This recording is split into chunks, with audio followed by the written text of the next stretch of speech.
The year is 2025, and we're getting a lot of Magic cards. A lot. While it's exciting to look at the endless spoilers, at the same time, us Commander players have to use our massive brains more than ever. Is this card good? Does it go into my deck?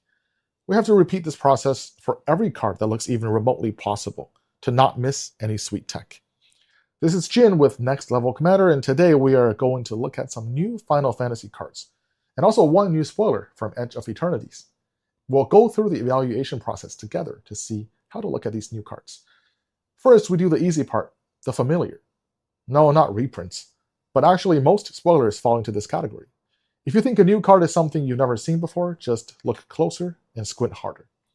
It's like the joke, everything is kicker, except it's kind of true, it's not really a joke. Magic only has so much design space, and however creative a new mechanic is, you can usually find a reference from the past. Plot is like foretell, except you pay all the cost up front. Rooms are like partner with, except you get to choose which one to play first. Now, this is a good thing because it gives us an anchor to figure out if something is worth including along with or instead of an older card that works in our decks. Finding the right anchor is like 90% of my card evaluation work. But there are also some traps that I sometimes fall into, which I'll talk about later.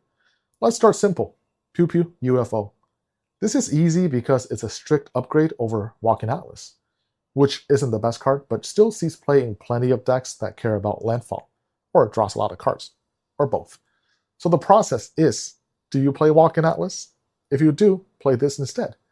And then, do you have another card in the deck that you'd cut for Walking Atlas? Okay, now something a bit more complicated. Summon Fenrir. Now it's a decent body with ramp, a small pump, and potentially a card draw, if Fenrir sticks around. And at the end, Fenrir sacks itself. Usually with sagas, we evaluate them by the first ability, because that's the one nearly guaranteed to trigger. The further down, the less certain we are. 3 turns is a long time in Commander. And for this one, we are fortunate that the first ability also happens to be the most powerful and relevant. The card will be much more difficult to evaluate if the ramp ability was on, say, Chapter 2. But as is, we can draw a direct parallel to Farhaven Elf. Now, this is a great Magic card, a staple even, in many ETB decks. Fenrir isn't quite the same, as it isn't actually an Enter the Battlefield ability, but for most lists, it's just as good, if not better. For example, my Gitrog Ravenous Ride deck cares about creatures' powers, and this would be close to a strict upgrade. Now moving on to cards that are more side grades of past Magic cards. These are more common and can be difficult to evaluate. Livestream's Blessing. We are no stranger to this effect. Rishkar's Expertise, Return of the Wild Speaker. These are some of the most powerful green cards. But Livestream's Blessing does something different. Draw equal to the greatest power among creatures you controlled as you cast this spell. This line is huge. I mean, the only way your opponents can stop this is with a counterspell. Removals, not even a Cyclonic Rift can stop you from drawing the cards. The moment you cast this, the number is locked in. And at the same time, the Foretell ability is also massive. It's just adding 1 to the total cost, since you're probably not going to cast this on your turn anyways. You get to gain 10 to 20 life easily. And this can be even more relevant than the card draw in certain situations. But the other 2 predecessors do have their upsides. Do you want that free spell cast, or the board pump over what Livestream's Blessing is doing? For example, in a Myco Tyrant deck, I might want Return of the Wild Speaker because while I'm going tall, I'm also making a lot of tokens, and Return can be used as a finisher. Also, I have a Prime Speaker Zagana deck that is focused on beating down with mana-efficient fatties, and Rishkar's Expertise will allow me to refill my hand without skipping a beat on applying board pressure. Let's look at a few others. Cloud's Limit Break is very far off if you compare it to the best removals in the format. But if your deck operates mostly at instant speed, the 6-mana mode can draw some loose comparisons to Aetherize. Now this really is a side grade because they're not even the same colors, but in blue-white decks that play Aetherize, I think Cloud's Limit Break also deserves a second look. Mughal's Veiler, this draws comparisons to all the white protection spells, even Archangel Avacyn at 5 mana. But the closest comparison I'd say is Grand Crescendo. Grand Crescendo is overall a better card because of versatility. Being able to get the base effect for just 2 mana is a huge upside. But Mugos does have higher potential ceiling, I guess, effectively doubling your board in tokens, and can be quite good whether it's in response to a board wipe or just at the end of an opponent's turn. Now I'll compare this to another new card, Restoration Magic. And Restoration Magic seems like a far worse protection spell at 5 mana. But actually, the Kyoraga tier is the wrong reference point. The correct comparison to make here is tier 1, against Lorentz Escape, for example, which is the most popular protection spell in white. We lose the Scry 1, but being able to protect any permanent and doing it to the entire board sometimes, although inefficiently, more than makes up for it. And after looking at some other alternatives in white and green, also other colors, this Restoration Magic might just be the best single target protection spell in the entire format. Now, while we're still on the topic of anchoring and reference points, let's talk about some traps in evaluation that can mislead us to over or undervalue certain cards. The example I want to discuss today is Blitzball, the Commander Sphere side grade. But I think it's a little more complicated. Now, before we dive into that though, I want to ramp up with a very imaginary example. Lorien Revealed. Now, this is a very pushed Magic card that is anchored to the NVFCs. And it's playable pretty much in every blue deck because we can just mindlessly swap out an island. Now, take a look at this imaginary card. Island Cycling 3, worse, but the spell is a 6 mana instant, and for the sake of argument, draw 7. Now, this is a ridiculous card, and it's probably much better than Lorien Revealed. However, we can't really make the comparison because despite appearing similar, they are completely different cards. Our imaginary card is a draw spell, a crazy push one at that. But it should never replace Lorien Revealed in any deck because it won't always be a land when you need it to be. Now, what if we have something in between? Island Cycling 2, 5 mana instant speed, draw 4. Now, what do we anchor this to? Lorien Revealed or the imaginary Island Cycling 3 card? Honestly, I'm not sure. But this is also what makes card evaluation fascinating to me. And with that, I want to bring us the only hot take in the video filled with what many might consider common sense. Blitzball should not be compared to Commander Sphere. It's actually closer to something like Sign in Blood, a draw spell. Now, this may sound like crazy talk, but I think more imaginary cards may help us see the argument. Now, imagine one day Universes Beyond brings us Great Ball. 3 mana, add 1. Sacrifice this and pay 2 life to draw 3 cards. And Ultra Ball, the same, except we can sacrifice to pay 5 life to draw 5 cards. Now, none of us are going to play Ultra Ball as a mana rock, are we? Heck, I'd be even afraid to tap it for mana, because if it gets blown up, I lose 5 cards. But between Commander Sphere and Ultra Ball, at which point does it stop being evaluated against mana rocks and is seen as a draw spell instead? And my opinion is at 2 cards, and that's Blitzball. Blitzball is a 3 mana draw 2 for decks that are desperate for card draw, with some upsides and some downsides, of course. But I imagine the best use for this would be to power out your expensive commander early, and as soon as that purpose is served, crack it.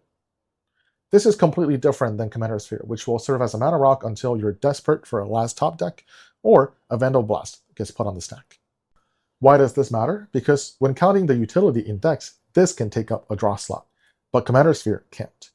Now, I can't say if this makes Blitzball better or worse than Commander Sphere, but I imagine Commander Sphere can be good in any non-green deck, while Blitzball should primarily see play in red and white, especially if your commander costs 5 or more. Traps like this are actually quite common in Commander. Meat Hook Massacre and Meat Hook Massacre 2 are another great example. The original Meat Hook is a decent Black Sun Zenith-esque board wipe, with a mediocre enchantment attached. When you put the 2 effects on the same card, it's excellent value and super pushed. But the enchantment itself is the weaker side. Imagine if it was just a 2 mana enchantment, you probably wouldn't play this even in Aristocrats decks. However, Meat Hook Massacre 2 is the opposite. It's a solid enchantment, a bit like my Chaos the Unhallowed, with a crappy, inefficient board wipe attached.